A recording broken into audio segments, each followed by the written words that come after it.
মা, কাল কি আমি রোজা রাখবো? রোজা রাখতে হলে সাহরি খেতে হবে বাবু।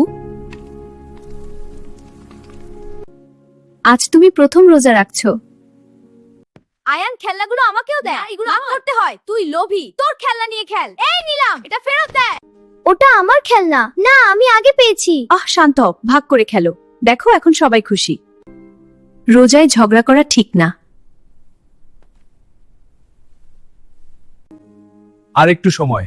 হ্যাঁ, আমি অপেক্ষা করছি। কি হয়েছে আয়ান?